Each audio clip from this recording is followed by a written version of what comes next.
Hello everybody and welcome to Nathan on Shuffle and to a bonus episode of New Album Spotlight, where I put the spotlight on a new progressive rock release that I think you guys will enjoy. I did a review just a couple days ago of the new Trevor Rabin album. Please check that out if you haven't yet. An incredible eclectic album from a notable prog figure, of course. But this time I've got a bit more of an obscure group to talk about, and I've been sharing this one in my little YouTube chat group with some of my fellow YouTubers. Some of them have already put out their own reviews because they've caught on to the brilliance of this record and how fun it is. This is Bear Ghost and the album Jiminy. Really fun, adventurous rock band, dabbling their toes into some prog waters, but more eclectic and interesting, a bit more modern sounding, but they're able to pull in a lot of different flavors from different places and just creates an eclectic, fun mix of music that I just adore. This is one of my favorite releases of the year, just one of the most fun listens that I've had in a long time, and I recommend it to you. You know, your mileage may vary. It's a bit goofy, it's a bit over the top and theatrical and all over the place.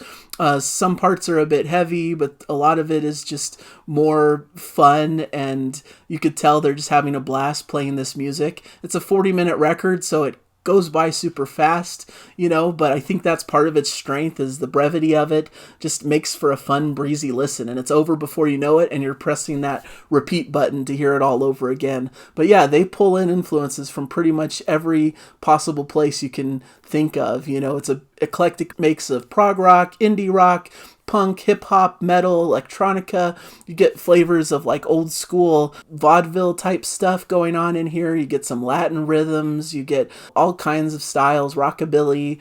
They just do it all, and they're not afraid to go in any one style or direction.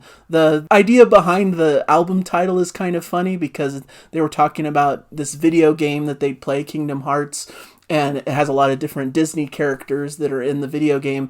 And in one of the scenes, you see Jiminy Cricket, some kind of tragic scene, and there's a quote in the movie about Jiminy Cricket, and it became sort of a running gag with the band that they'd always quote this line about Jiminy, and it just got shorter and shorter till they just would say Jiminy in times of crisis to basically give themselves some levity and get them through the hard times, you know. One of those like inside jokes that's just a fun little nod in the band. And so it's kind of funny that that's what this record came. And I think that's basically them personifying this record as a bit of them getting through the hard times. There's some harder subject matters being talked about here, but they're able to infuse it with levity and fun and brightness to make it a fun experience, maybe a little bit of a cathartic experience to get through the sadness they were dealing with by just playing their butts off and just having fun, melding different music together and experimenting and coming out with something that's just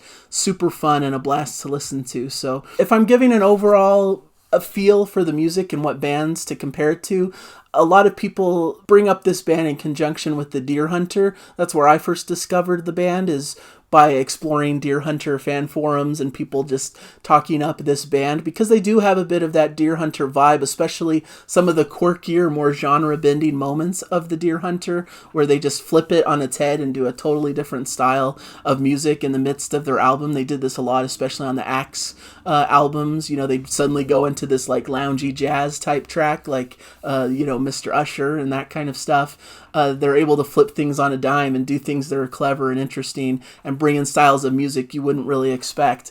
And that's what Bear Ghosts do here. They're a bit more energetic, perhaps. They're a bit more goofy and fun and just willing to just have fun with the music, even more so than the Deer Hunter. I think another great musical touchstone to think about is like Between the Buried and Me and some of their quirkier, more like circus music type instrumental sections that they have. Haken does this a little bit as well, where they have these just fun, almost like you're at this twisted carnival type feel, you know, to the music, where they're just willing to go into these strange, crazy directions, but it's super fun as a listener. It grabs your ear and you just can't help but smile and almost giggle to yourself as you're hearing this creative, wacky, silly music play, but it's really intricate and really well done as well, and great playing.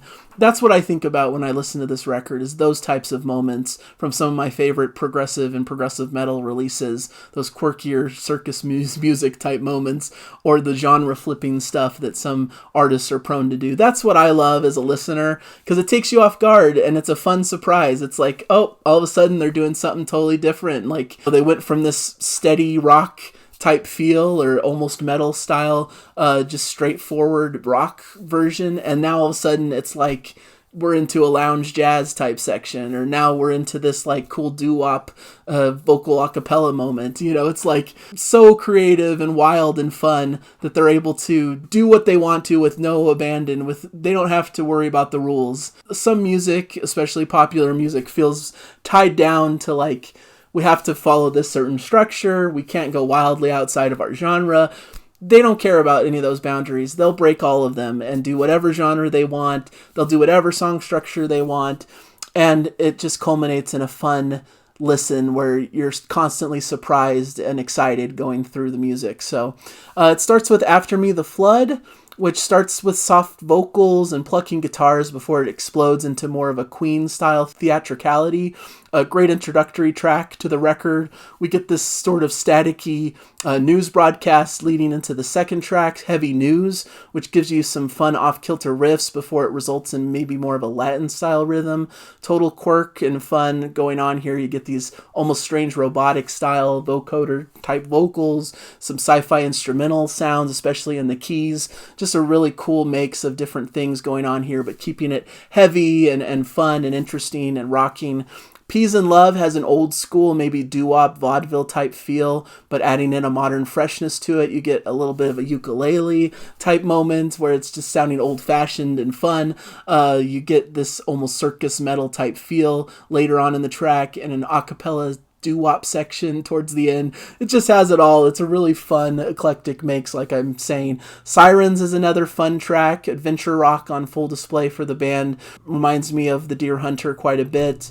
There's a cool soloing section, inserting almost like these video game type sounds into the mix. It's a really great centerpiece for the album, a great straight ahead song for them, and a really cool experience, once again, of fun quirkiness. Rivers is a Vampire has a cool Latin groove with some infusion of these big horn sounds, which gives it this sort of, salsa, Latin type feel to it. Mariachi style horns but characteristic heavy rock underneath that makes.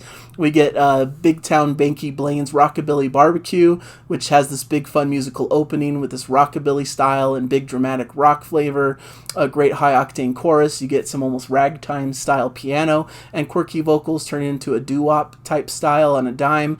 Every time it switches that up, that feel, it just makes me laugh every time. I just have so much joy listening to them switch things up, do this quirky little moment, and then go back into the main song. It's just fun music. We got Bark Skimpson, a really fun bouncy poppy track leading to a big chorus, leading to this almost sea shanty type feel, like you're on a ship with these pirates doing this sea shanty type song. Really fun feel to it as well. The Mario Cliche is another bit of a throwback flavor, with some bouncy pop in there. We get a bit of a rap vocal in this that almost reminds me of like a Lin-Manuel Miranda Hamilton style rap. It's fun and exciting and interesting. When I'm Dead gives a bouncing bass and an almost fun like Halloween style to it in my mind. We get these silly hum-diddle-dum-dee-dum vocals, through parts of it. It's just really exciting and funny.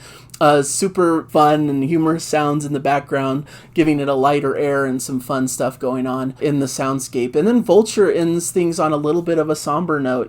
Things slow down a bit. We get some mournful piano and humming vocals and this big instrumental build and these emotive vocals that really bring this chorus home and give you this really dramatic style ending, which really works well.